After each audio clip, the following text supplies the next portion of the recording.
صدیق آپ کوشچن کر لیں، صدیق جان۔ جی بہت شکریہ خان صاحب، میرا سوال یہ ہے کہ اس وقت جو ایک تاثر بن گیا ہے یا بنا دیا گیا ہے وہ یہ ہے کہ آپ کی اصل لڑائی جو ہے وہ اسٹیبلشمنٹ کے ساتھ ہے، اور ہم یہ بات جانتے ہیں کہ اسٹیبلشمنٹ اس ملک کی بہت بڑی حقیقت ہے۔ بدقسمتی سے ہمارے ہاں سیاسی جماعتیں، جو سیاسی جماعت باہر ہوتی ہے پارلیمنٹ سے، حکومت سے، وہ کوشش کرتی ہے کہ کسی طرح سے اس کے اسٹیبلشمنٹ کے ساتھ معاملات بہتر ہوں اور اسٹیبلشمنٹ ان کو اقتدار میں لے آئے۔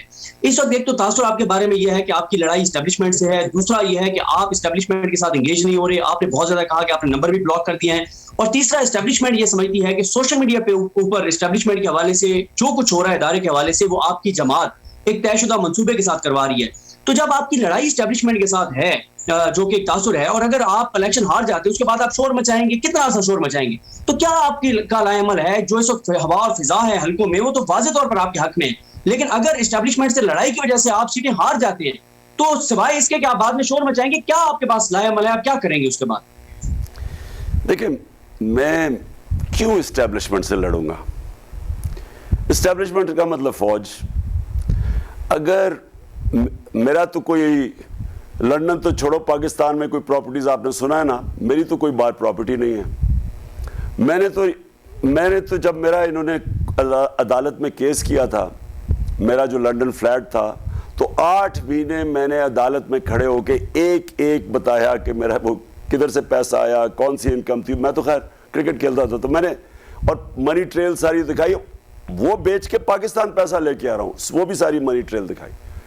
تو میں نے تو کہیں جانا نہیں ہے، میں نے تو یہی رہنا ہے، میرا تو یہ گھر ہے، میں تو پاکستان کے ساتھ بڑا ہوا ہوں۔ تو ہم کیوں چاہیں گے کہ ہماری فوج کمزور ہو؟ ہماری تو کوشش یہ ہوگی کہ ہماری فوج مضبوط ہو۔ اگر اسٹیبلشمنٹ غلط فیصلے کر بیٹھی ہے، دیکھیں پرابلم یہ ہوتا ہے، ان کے پلان اے ہوتا ہے، پلان بی ہوتا ہے، پلان سی ہوتا ہے۔ اگر پلان اے سے یہ پلان بی پہ چلے گئے ہیں، میرے سے تو کسی نے پوچھا کیوں پلان بی پہ گئے ہیں، مجھے تو کسی نے نہیں بتایا، نہ وہ کوئی ڈسکس ہوا ہے، مجھے نہیں پتا کیوں گئے ہیں۔ لیکن مسئلہ یہ ہے کہ اندر ڈسکشنز نہیں ہوتی، ان کی جو مشاورت ہونی چاہیے نا وائڈ سپریڈ، وہ ہوتی نہیں ہے۔ کیسے یہ ایک دم پلان سے دوسرے پہ پہنچ جاتے ہیں، اور اگر وہ نہیں چلتا پلان تو کیا کوئی سیلف کریکٹیو میجرز ہیں؟ میں نے تو نہ کبھی کوئی ان سے لڑائی کسی سے کی ہے، نہ میں کبھی لڑائی کرنا چاہتا ہوں اسٹیبلشمنٹ سے۔ میں تو جب سے پولیٹکس میں آیا ہوں، میری تو ایک کوشش ہے کہ ہمارا ملک وہ بنے جس کے لیے یہ بنا تھا، اسلامی فلاحی ریاست۔ 26 سال سے اس کے لیے کوشش کر رہا ہوں۔ اب اگر کسی کا یہ خیال ہے کہ اسٹیبلشمنٹ میرے سے ناراض ہے، مجھے نہیں پتا کیوں ہے، مجھے تو کوئی آئیڈیا نہیں ہے۔ اگر کوئی میرے سے بات کرنا چاہتا ہے، میں سارا وقت دروازے کھلے ہیں۔ لیکن جو خطرناک چیز ہے نا، یہ جس طرف ہم جا رہے ہیں، مجھے اپنے ملک کی فکر ہے اس وقت، کیونکہ یہ جو ایک تاثر پبلک میں چلا گیا، اور آپ کہیں سوشل میڈیا میں، یہ یاد رکھیں سوشل میڈیا کو کوئی کنٹرول نہیں کرتا۔ آپ بھی صدیق، آپ سوشل میڈیا کو استعمال کرتے ہیں، آپ کو پتہ ہے کہ اگر آپ کوئی بھی چیز ایک ٹرینڈ شروع کریں، اگر اس ٹرینڈ کو لوگ اپناتے نہیں ہیں، وہ ایک دم ختم ہو جاتی ہے۔ جب تک سوشل میڈیا تو وہ چیز اٹھاتا ہے جو پبلک کی آواز ہے۔ یہ ایک قسم کی ایک نئی ڈیموکریسی آ چکی ہے۔ میرے پاس ٹیلی فون ہے، میری آواز ہے، اور میں ہر چیز کے اوپر بات کرتا ہوں۔ یہ ایک ایسی چیز ہے، یہ کنٹرول نہیں ہو سکتی۔ سوشل میڈیا میں مجھے یاد ہے، ہمیں کئی دفعہ کچھ ہوتا تھا، ہمیں پڑ جاتا تھا ہمارا سوشل میڈیا۔ آپ یہ کنٹرول نہیں کر سکتے۔ اب یہ جو تاثر چلا گیا ہے کہ یہ اس وقت اسٹیبلشمنٹ ان کے ساتھ کھڑی ہے، ان چوروں کے ساتھ۔ پاکستان 30 سال سے ہم ملک کو لوٹ رہے ہیں۔